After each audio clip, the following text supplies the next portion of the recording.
We took up the invitation today after having been asked to speak to perhaps give a little back to those who have cared for Samuel and his family since his admission to Lady Salento ED 271 days ago on the 30th of November last year. Samuel cannot move or walk, can't swallow and can't breathe by himself. He is intelligent, sharp-witted, loving and caring, and our topic today is care. I wanted to refine it a little bit though and say care in the context of the journey. Some journeys are short, like Samuel's, some are long. In receiving the many dimensions of care on our journey, I would like to share some descriptors and some anecdotes about what some of them mean for us. Emergency care, day one.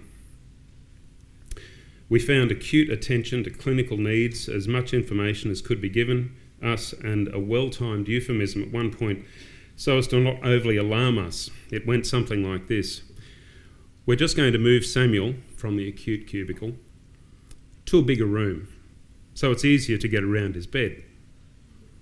In the resus bay, where it seemed like scores of staff all of a sudden descended, set to and to save his life. Care also became necessarily assertive, engendering a sense of confidence in us about the staff, when the words to us by the doctor in charge were, "I've taken the decision to move to the next level of care." That was intubation. Early intensive care. For Samuel, constant, unrelenting and focused.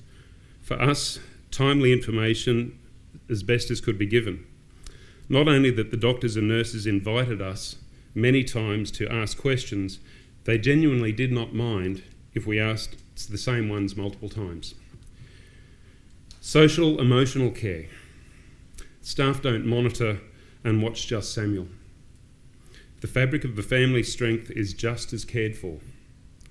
We later learned staff on the ward were all in the loop very quickly.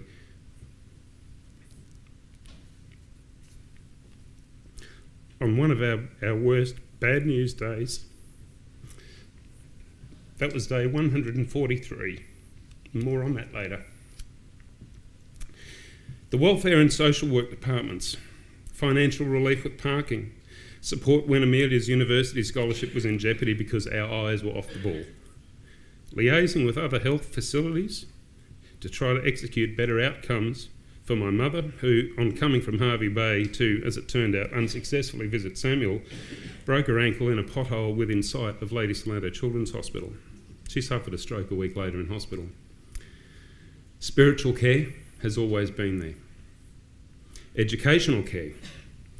In the metropolitan education region, a catchphrase exists that says, "If better is possible, then good is not enough."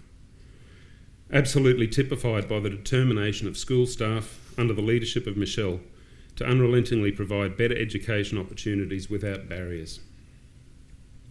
Rehab care. Our occupational therapists, physiotherapists, speech therapists, music therapists, neuropsych, social workers, CNCs and engineers, and there's probably more. These guys are simply on a different level, kind of like intensive care, but with an added dimension of long-term support and always trying to make it better. Fun care. Radio Lollipop, Clown Doctors, Hospital Foundation, Captain Starlight. If these guys don't get your endorphins pumping, I don't know what will. This is but a short snapshot of what care has looked like for us.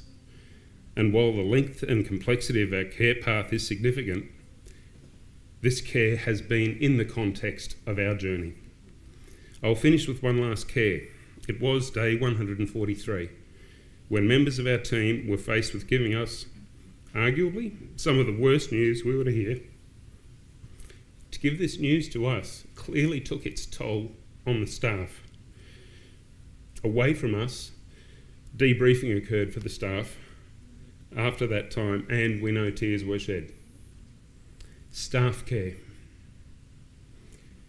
Keep caring for your colleagues, because if you don't, you'll be no good to each other, you'll be no good to us, and you'll be no good for Samuel. Thanks, Julie.